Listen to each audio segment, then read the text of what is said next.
أهلا بيكم في بودكاست جديد للأكاديمية الدولية للعلوم النفسية.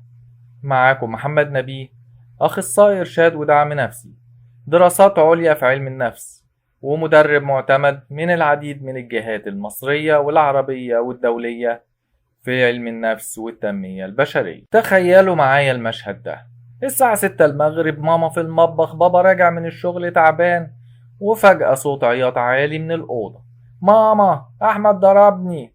ماما تدخل تجري: أحمد واقف مذهول: والله ما عملت حاجة. الطفل الصغير مكمل بثقة: هو قال عليكي كلام وحش كمان. والبيت يولع، خصام بين الإخوات، زعل، توتر، وآخر اليوم الأم تكتشف إن القصة كلها متألفة. هنا السؤال الصعب: هو ليه بيعمل كده؟ وليه بعض الأطفال مش بس بيكذبوا، ده بيألفوا قصص توقع الناس في بعضها؟ النهاردة هنتكلم بهدوء من غير عصبية ومن غير اتهام، ونفهم ايه اللي ورا السلوك ده. صف طفل عنده 8 سنين، عنده أخ أكبر منه بسنتين. الأخ دايما شاطر، درجاته أعلى، بياخد اهتمام أكتر. في يوم سيف راح لمامته وقال لها: عارفة، كريم قال إنك بتزعقي كتير وبيحب بابا أكتر منك. ماما اتضايقت جدا وواجهت كريم اتصدم. خناقة، عقاب. بعد يومين اتكشف إن سيف هو اللي اخترع القصة. لما الأخصائية النفسية قعدت معاه وسألته: أنت كنت عايز إيه لما قلت الكلام ده؟ سيف رد ببساطة: كنت عايز ماما تزعل منه شوية علشان تبقى معايا. شايفين؟ الموضوع مش كره، مش شر، هو احتياج. الطفل ساعات بيستخدم الكذب كأداة علشان ياخد اهتمام، أو يعادل كف حاسس إنها مش في صالحه. هو الطفل بيكذب ليه؟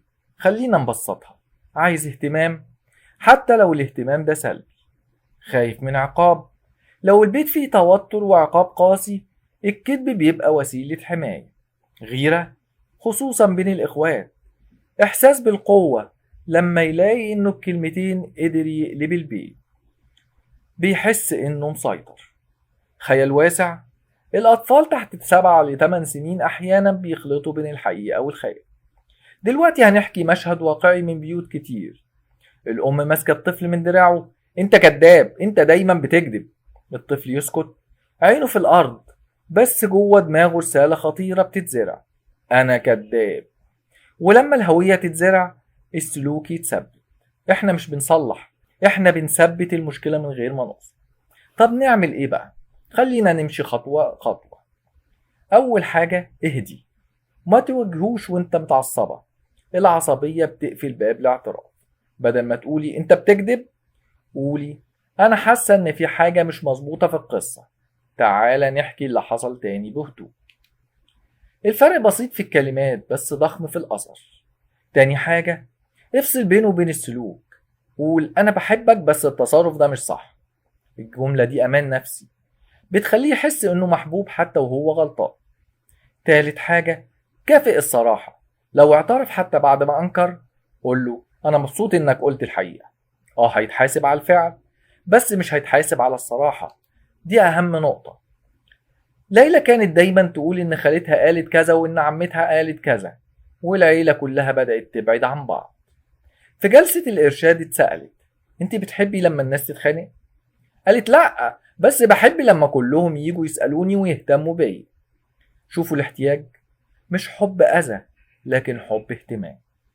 من يوم ما الأم بدأت تخصص لها ربع ساعة يوميا لوحدهم، الكذب قل بنسبة كبيرة جدا. أحيانا الحل مش عقاب، الحل احتواء. طيب لو بيكررها، لازم نحط حدود واضحة. اللي يوقع حد ظلم يصلح الغلط، يعتذر بنفسه، يقول الحقيقة قدام اللي اتظلم. المسؤولية بتعلمه إن للكلمة تمن. هنعمل بقى تمرين عملي للأهل اسمه لعبة دقيقة الحقيقة. كل يوم قبل النوم كل واحد يقول حاجة حصلت معاه بصدق، من غير نقد، من غير محاسبة، مجرد مساحة آمنة للكلام. مع الوقت الطفل هيتعلم إن الحقيقة مش مخيفة. يعني إمتى نقلق؟ إحنا نقلق بس لو الكذب متكرر جدا، فيه قسوة واضحة، مفيش إحساس بالذنب خالص، معاه عدوان أو سرقة. ساعتها نحتاج تقييم أعمق مع أخصائي نفسي. مش عيب ولا تقصير من الأهل، أحيانا الطفل محتاج دعم متخصص. الرسالة الأهم: الطفل اللي بيكذب مش عدوك، هو طفل بيحاول يوصل لحاجة بطريقة غلط. دورك مش تخسره، دورك تعلمه، مش تفضحه لكن توجهه، مش تلزق فيه صفة لكن تبني له هوية جديدة. أنا صادق، أنا شجاع لما أقول الحقيقة، أنا محبوب حتى لو غلط.